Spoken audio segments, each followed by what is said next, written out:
Howdy YouTube, today we're taking a look at a very rare and a very cool figure, and that's because we've got the man, the legend, the one and only, former heavyweight champion of the world, Smokin' Joe Frazier. A really cool figure, one I've had for a little while now. A bit of backstory on this. I purchased it for my birthday, which was a long time ago, and I bought it from a seller on eBay. And what ended up arriving was actually a Hulk Hogan action figure, which, you know, I can see the resemblance and how they made that mistake. But anyway, so I did end up reviewing that that figure, I should say. It was the Thunderlips Rocky figure, so at least they got the same series. So I ended up having to get a refund and having to find this guy from somewhere else. Finally got my hands on him. Really keen to open him up and get him out of package and review him for you guys. Joe Frazier, one of my favourite boxers of all time, has that great aggressive fighting style where he keeps coming forward, keeps punching, works the body a lot, a hard-hitting boxer. Kind of a shame, to be honest with you, when he died.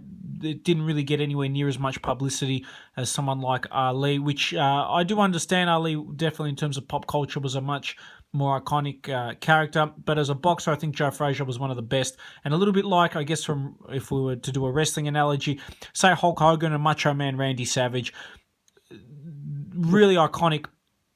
But, you know, Randy Savage didn't get anywhere near the attention of Hulk Hogan. And to me, it's a little bit like that with Joe Frazier, a great American hero, I think. You know, he was someone that helped Ali out a lot and did a lot of things and doesn't really get all that much credit. So anyway, let's get this guy opened up and out of packaging. The packaging is the standard Rocky-style Series 1 packaging. We get a nice shot of Smokin' Joe at the bottom there from his cameo appearance in 1976, the Rocky original, the first, I guess, awesome boxing movie, or fight movie, really, that we ever got. Other figures in the set, we got Paulie, Rocky from Rocky 4.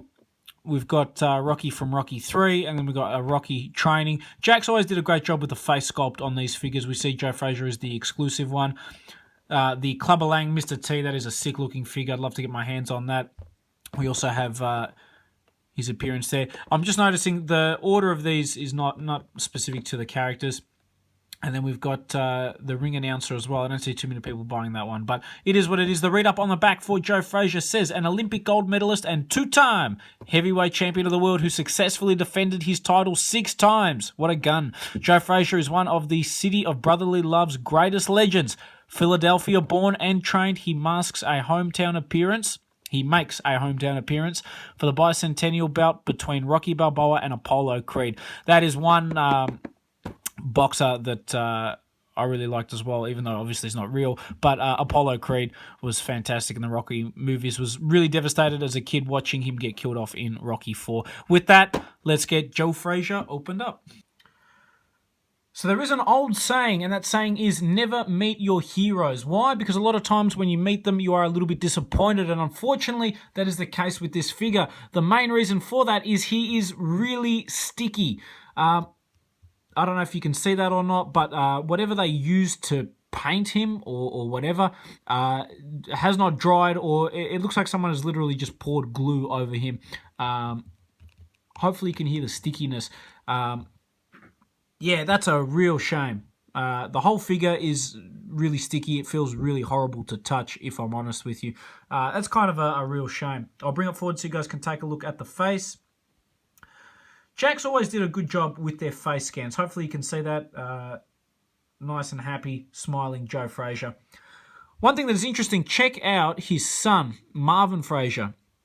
Also a great boxer, took after his dad's footsteps, fought for the heavyweight title when he was a little bit too young and ended up losing. Ended up fighting a young, up-and-coming Mike Tyson.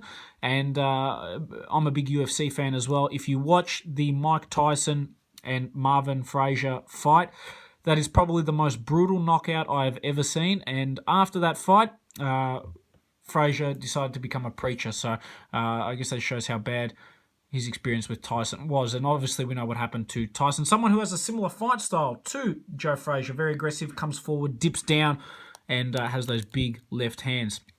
He has a very interesting shirt. I'm not sure what's going on there. We've got... I honestly don't know what that is. I really don't. If anyone knows what this shirt is, please let me know. Moving down, here's the standard Jakks suit figure, just painted green. In terms of articulation, ball jointed head, ball jointed arm, swivel in the bicep, bend at the elbow, swivel in the wrist, swivel waist, swivel in the legs, bend at the knee, swivel in the ankle, and a whole bunch of non-dried sticky paint. And here we've got Smokin' Joe to some of the other Jakks Rocky boxing figures that have been released. You can see they got the scaling right. That's something they very rarely do. I'm shocked. Joe Frazier, you can see, is taller than someone like Mike Tyson and taller than someone like Antonio Tarver or Mason the Lion Dixon, who was a light heavyweight at the time. Heavyweight, and then obviously heavyweight, but known as being a bit of a shorter fighter. You can see Jakks did a really good job with the 3 of these figures, all really cool in their own right. If I had to pick the best one, no doubt the Mike Tyson one is pretty sick. There's just something cool about having a Mike Tyson figure, as is, I guess, Antonio Tarver and Joe Frazier. One thing that is kind of cool is you can use this guy. He scales perfectly with the NECA Rocky figures that have been released. Those are fantastic figures. You can see him there, Apollo Creed and Rocky, touching gloves to start their fight. You can recreate his appearance from the movie. So that's kind of cool. It would have been nice if they had done something similar to what they did with Tyson, where you can take it off and then, you know, with a little bit of fiddling, you can have yourself an actual boxing figure.